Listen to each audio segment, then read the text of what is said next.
Listo. Bueno, gracias a todos los que están viendo este video en estos momentos, a las personas que están conectadas por Insta y también en Facebook. Hoy vamos a tener un tema muy especial y muy chévere. Y pues bueno, vamos a iniciar con una oración. Gracias Dios por todas las bendiciones que nos has dado, porque permitiste que estuviéramos otra vez reunidos acá, a pesar de que varias veces aplazamos eh, la llamada, otra vez estamos acá todos reunidos y bueno, te queremos agradecer también por los logros familiares que hemos obtenido el día de hoy, porque con tu ayuda has bendecido a mi papá y bueno, tú sabes la gran noticia que nos dieron hoy, pues te queremos agradecer por eso. Que el Espíritu Santo esté conmigo, acompañándome y guiándome para yo poder explicarles sobre este maravilloso tema. En el nombre de Jesús, amén. Bueno, listo. ¿Están viendo ya la imagen? ¿Sí? Listo. Entonces, eh, el tema del día de hoy se titula Profecías o Delirios. Entonces voy a empezar contándoles un pequeño tema que investigué y me gustó y pues me gustaría compartírselo. En 1806, la tranquila población de la ciudad de Leeds, en el norte de Inglaterra, fue a dormir con la seguridad de que el mundo acabaría antes del año nuevo. Pero quien había profetizado eso fue una gallina. Qué chistoso, ¿no? En un bello día comenzó a circular un rumor de que una gallina ponía huevos con mensajes proféticos y que alguno de ellos había comenzado a aparecer con la siguiente frase: el mundo va a acabar antes de finalizar el año nuevo. Jesús está regresando. Muchas personas dieron haber visto el momento en el que la gallina ponía los huevos ya con la inscripción alrededor de la cáscara. Posteriormente se descubrió que era el dueño de la gallina quien minutos antes de llevar al animal a la exhibición pública introducía los huevos con la inscripción en el interior de esta pobre ave. Ese hombre terminó siendo desenmascarado y condenado, pero no sin antes haber engañado a mucha gente que pagaba para ver el animal y obtener previsiones escritas en los huevos. Es increíble ver cómo hay gente dispuesta a creer en todo y dejarse llevar por pronósticos que más parecen sistematizaciones de lo obvio o palabras de impacto. Es posible que por causa de nuestra curiosidad colectiva o quizás nuestra avidez por saber lo que pasará al día siguiente, las encuestas de opinión pública realizadas por el Instituto de Gallup dicen que el 60% al 70% de los ciudadanos adultos están dispuestos a creer en gurús, videntes, astrólogos y adivinos. Pero ¿será que alguien en verdad puede saber el futuro? Pedro escribió: tenemos también la palabra profética más segura, a la cual hacéis bien en estar atentos como una antorcha que alumbra en lugar oscuro, hasta que el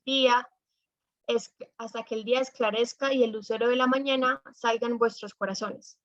Entendiendo primero esto, que ninguna profecía de la Escritura es de interpretación privada, porque nunca la profecía fue traída por voluntad humana, sino que los santos hombres de Dios hablaron siendo inspirados por el Espíritu Santo. Esto lo podemos encontrar en 2 de Pedro 1, 19 al 21. Vamos a hablar sobre las profecías y los oráculos. Al final, los primeros cristianos no eran los únicos en presentar profecías al pueblo. Oráculos griegos y videntes femeninas eran muy comunes en los tiempos del Imperio Romano. Generalmente eran mujeres muy populares, supuestamente escogidas por los dioses para servir de videntes delante del pueblo. Ellas tenían mucho éxito en la Roma antigua y peregrinos iban de lejos para oír sus consejos y profecías. Vamos a hablar del caso de Creso y el oráculo de Delfos. Se cuenta que Cresus era el rey en ese entonces de Lidia, pretendía invadir a Persia. Sin embargo, antes de hacerlo, fue al oráculo de Delfos, consagrado a Apolo. Allí la vidente le dio el siguiente pronóstico: si cruzas el río Jalis, destruirás un gran imperio. Él, satisfecho con la respuesta, contento, regresó a su tierra con esta idea en la cabeza, armó el ejército e intentó invadir Persia, pero fue duramente derrotado. Obviamente, él acudió otra vez a quejarse con el oráculo y él recibió la siguiente respuesta. ¿Quién dice que la profecía no se cumplió? Al final, tú destruiste un gran ejército y fue el tuyo. Fue justamente en una época en que el pueblo vivía engañado por este tipo de charlatismo, que el apóstol Pedro fue obligado a orientar a los cristianos diciendo, pero hubo también falsos profetas entre el pueblo, como habrá entre vosotros falsos maestros, que introducirán encubiertamente herejías destructoras y aún negarán al Señor que los rescató, atrayendo sobre sí mismos destrucción repentina, y muchos seguirán sus disoluciones por causa de los cuales el camino a la verdad será blasfemado. Segunda Pedro 2 dice eso. Entonces, a continuación, vamos a identificar y cómo distinguir a un profeta verdadero. La Biblia representa una serie de indicadores que ayudan a distinguir a un profeta verdadero de uno falso. Uno de ellos sería la concordancia con la Santa Biblia y con la predicación de Jesús. Una vez que esos dos elementos, la Biblia como palabra inspirada y Jesús como Hijo de Dios, se muestren históricamente confirmados en su autoafirmación, es lógico suponer que un mensaje de origen divino no debe entrar en conflicto con ellos. Esto dice Isaías 8. Isaías 8, versículo 20 y Primera de Juan 4, versículo 1 y 2. También se dice que un profeta verdadero dejará buenos frutos de su trabajo, llevando esperanza y salvación a los oyentes. Aunque estrictamente hablando, habrán momentos en que el profeta deberá dar una advertencia que calme a los agitados y agite a los acomodados. Vamos a continuación a ver qué advertencias podemos encontrar contra los falsos profetas. Deuteronomio 13, 1 y 2 habla de los falsos videntes que, aunque pudieran hacer señales y prodigiosos reales en medio del pueblo, su discurso era contrario a las enseñanzas de Dios. Este tipo de profeta, por lo tanto, no debería ser oído. Vemos que hay un caso interesante y es el de exactamente hace 14 años antes de la tragedia del Titanic. Morgan Robertson escribió una novela acerca de una embarcación llamada Titán que chocó con un iceberg mientras cruzaba el Atlántico Norte. Curiosamente, la embarcación era comandada por un capitán con apellido Smith, el mismo nombre del capitán del Titanic. Muchos notaron estas y otras similitudes y quedaron impresionados con los aciertos del autor. ¿Sería esto una profecía? En primer lugar, Robertson jamás reclamó poseer este don profético o ser un mensajero de Dios, algo que los verdaderos profetas no esconden, aunque le atribuyan el protagonismo a Dios.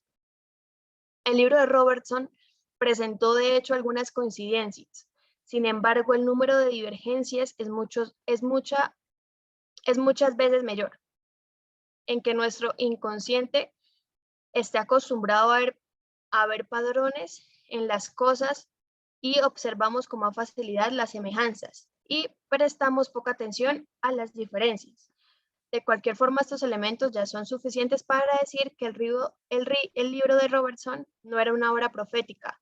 Si lo fuera, el autor no acertaría en todo y apenas es un simple detalle. Vamos a continuación, vamos a estudiar y pues a finalizar hablando sobre las profecías bíblicas y cuáles de estas han tenido pues un cumplimiento. Y yo investigué, obviamente hay muchas profecías bíblicas como la de Daniel, como las de Apocalipsis, pero pues me dio mucha curiosidad la de Tiro, porque pues nunca la había escuchado. Son innumerables los ejemplos dejados en toda la Biblia con respecto a predicciones que se cumplieron. En algunos casos, las profecías no se cumplieron en los tiempos bíblicos, pero sí a lo largo de la historia o aún en nuestros días. Muchos libros del Antiguo Testamento hablan sobre la venida del Mesías y el Nuevo Testamento comprueba con exactitud estas profecías. Entonces vamos a analizar esta historia de Tiro, que la podemos encontrar en Ezequiel 26. Tiro era el gran orgullo en ese tiempo de los antiguos fenicios. A pesar que su antiguo sitio sea actualmente un monte de ruinas, era un territorio del Líbano que en su pasado fue un poderoso puerto marítimo y almacén de comercio internacional. Navegadores de todas partes iban hasta Tiro para comprar mercaderías, su flota era más sofisticada que cualquier otra en este tiempo. Sin embargo, según el profeta, Tiro sería destruida y sus palacios, casas y muros y todo lo que en ese momento poseía vendrían a ser un montón de piedras. Parte de la ciudad sería lanzada al mar y sus piedras se convertirían en secaderos de redes. Todo este problema comenzó cuando la ciudad de Tiro se alió con Nabucodonosor en la masacre a Jerusalén y se burlaron de la destrucción del templo judío. El Dios de Israel envió un oráculo al profeta, quien anticipó todo lo que sucedería con esta ciudad. Esa profecía fue dada alrededor del año 587 a.C. y tal pronóstico era absurdo para esta época. O sea, un ejemplo era equivalente a decir que Nueva York pronto se convertiría en una colonia de Pakistán. Hasta eso puede ser posible, aunque los datos no permitan decir que sea un poco probable. En este caso de Tiro, hay un doctor, el doctor Peter Stoner, que es especialista en matemática, astronomía y estadística de la Universidad de Pasadena, resolvió y le dio mucha intriga y quiso estudiar la posibilidad de que esta profecía realmente pues, se haya cumplido. Y el grado de probabilidad sería de 1 en 75 millones.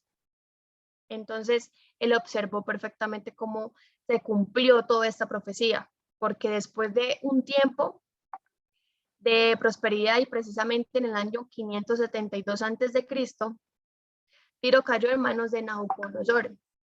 Los babilonios fueron implacables y no perdonaron nada ni a nadie. En pocas horas, las grandes murallas de la ciudad se vinieron abajo, exactamente como Ezequiel había profetizado.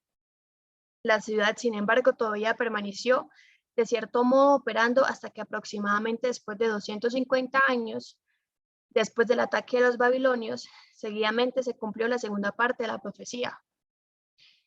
Alejandro el Grande terminó lo que Nabucodonosor había comenzado. Alejandro construyó una franja de tierra desde el continente hasta la ciudad y la tomó por asalto. Lo que sobró de la ciudad se transformó en un monte de piedras y hasta hoy las ruinas continúan literalmente arrojadas en el mar. El antiguo puerto de los fenicios se volvió una villa de pescadores, quienes usan las antiguas estructuras del local como puerto de pequeños barcos y para secar sus redes de pesca, exactamente como afirmó la profecía hace por lo menos 2600 años. Alguien puede alegar que esta profecía fue escrita después de los eventos descritos en ella, pero eso no tiene sentido. Ezequiel hasta pudo haber sido testigo de la destrucción hecha por Nabucodonosor, pero jamás tendría como saber lo que Alejandro el Grande haría 200 años después. Mucho menos la situación en la que hoy se encuentra la ciudad en pleno siglo XXI. Entonces, para culminar y en conclusión, obviamente hay muchas profecías y hay otras historias que la Biblia nos ofrece. A mí me interesó mucho esta de Tiro porque pues nunca la había estudiado y no sabía absolutamente nada de ella, y incluso podemos encontrar las profecías de Daniel, de Apocalipsis y bueno, muchas otras. Entonces pues espero que les haya gustado. Obviamente son muchas más otras las profecías que también al pasar los años y el tiempo podemos ver que poco a poco se van cumpliendo. Igual nosotros tenemos que estar tranquilos y saber que Dios siempre va a estar acompañándonos y que si nosotros seguimos todo al paso de la letra, o sea, tenemos que tener en cuenta y claro de que estas profecías se van a cumplir si seguimos estudiando la Biblia y seguimos estudiando cada una de ellas. Pero así como sabemos que se cumplirán, también debemos de saber que Dios nunca nos va a abandonar y que Él siempre va a estar al lado de nosotros, que se vaya a cumplir todo y que Él siempre va a estar acompañándonos, guiándonos, ayudándonos y que no nos dé miedo que todo esto que en algún momento vaya a cumplir eh, no nos asuste y bueno, esperar y recibir todas esas cosas con mucha alegría, porque sabemos que poco a poco se va acercando la segunda venida de nuestro Señor. Y ya, entonces eso fue todo por el día de hoy. Quiero finalizar con una oración, entonces en sus casas, porfa, para que me acompañen cerrando los ojos para orar. Señor, gracias te doy por este momento tan hermoso que compartimos. Gracias porque me permitiste haber estudiado estos temas que me interesaron mucho y me gustaría seguir estudiando. Te pido que el Espíritu Santo esté acompañando la vida de cada uno de nosotros y guiando a las personas que en este momento entren a ver el video que se queda guardado en YouTube, en Instagram y en Facebook. Ilumínanos, Señor, guíanos y guarda los medios que podamos encontrarnos el otro miércoles, Señor. En el nombre de Jesús, amén.